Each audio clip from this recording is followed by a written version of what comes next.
Роберт Кийосакидің нақыл сөздері, Бай әке, кедей әке кітабының авторы. Ертең деген сөзді көп қолданатын адам кедей, жолы болмағыш, ауру адам. Қазіргі күндегі ең басты қатер – әрекетсіздік.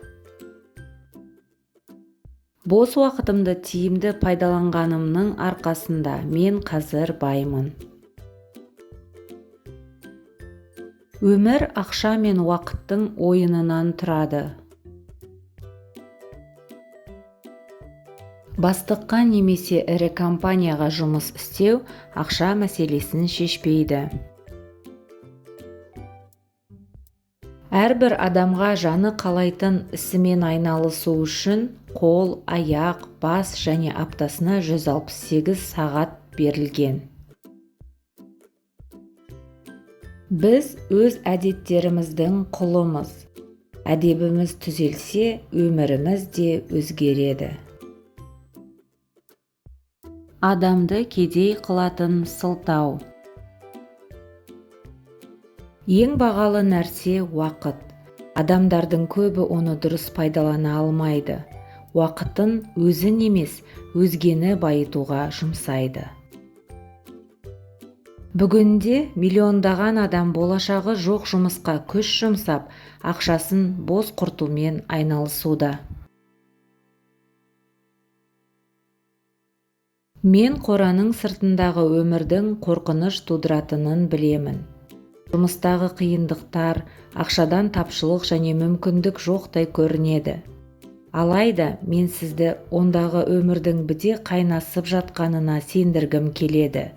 Әрекетке қуатқа толы. Бар мәселе сіздің қайдан қарап тұрғаныңызда. Қораның сыртынан ба, ішінен бе? Өзгеге берген ақшаң өзіңнен бұрын соларға қызмет атқарады. Мәселе сіздің қанша ақша тапқаныңызда емес, қанша ақша жинағаныңызда және оның сіздің қанша ұрпағыңыздың пайдасына жарайтындығында. Нағыз қаржыландырушы өзінің инвестицияларына адал бола бермейді.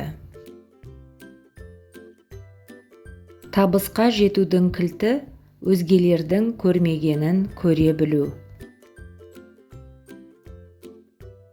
Мүмкін емес сөзі сіздің шамаңызға тосқауыл қояды.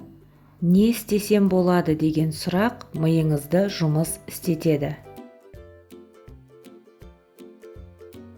Сіздің миыңыз барлығын істей алады. Мысалы, қол жаттыға алмайтынын, аяқ әлсіз екенін, іш май басқанын білмейді. Оның бәрін білетін ми. Сондықтан ең бастысы өз-өзіңді сендіре білу.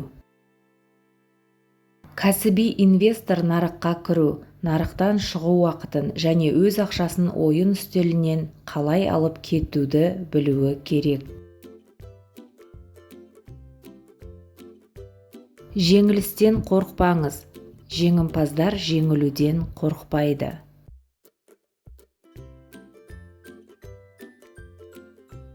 Өміріңді өзгерткің келсе, бірінші ойыңды өзгерт. Кедей және жағдайы орташа адамдар үшін ақша жинау жақсы кеңес. Ал байлыққа жетемін деушілер үшін түкке тұрғысыз ақыл. Адамдар жеңілістен қорыққандықтан жеңіледі. Біз ең алдымен ақшаның жаман емес екенін түсінуіміз керек. Ақша да қарындаш секілді құрал. Қарындашпен керемет махаббат хатын немесе жұмыстан кету туралы арыз жазуға болады. Оны жазуға ыңғайлы етіп үшкір қылып жасағандықтан көз шұқуға да бейімделген. Мәселе құралда емес, соны қолданатын адамның әрекетінде. Экономикалық құлдырау кезінде көп адамдар бар тауарын арзан бағада сатады. Көпшілікке танымал емес, бірақ болашақта табысқа жететін инвестицияны іздеу керек.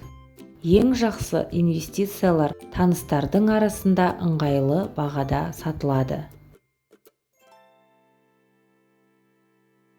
Сылтау деген өзіңді өзің алдау. Бала сияқты қыңқылдап, наразылық танытуды доғару керек. Сылтау адамды кедей қылады.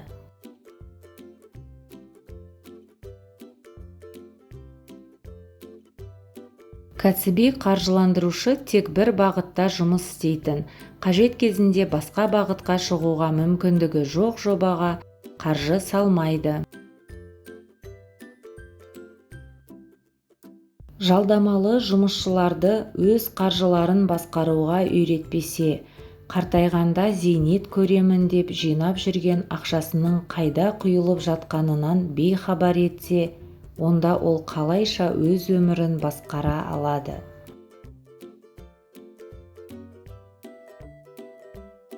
Ақшаңды жұмыскеріңдей көріп, оған жұмыс тауып бер. Ақшаға қамқор болсаң, ол да саған адалдығын көрсетеді. Ал өзін орынсыз шашып, сыйламайтын адамдарға ақша да үйір болмайды.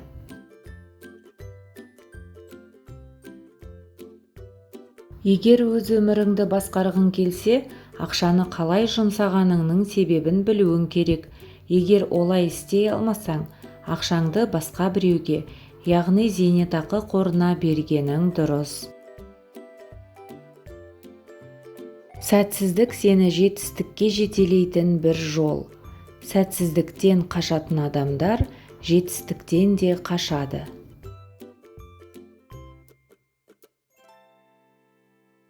Құрметті достар, видео ұнаса, каналға тіркеліп пікір қалдырыңыздар. Назарларыңызға рахмет.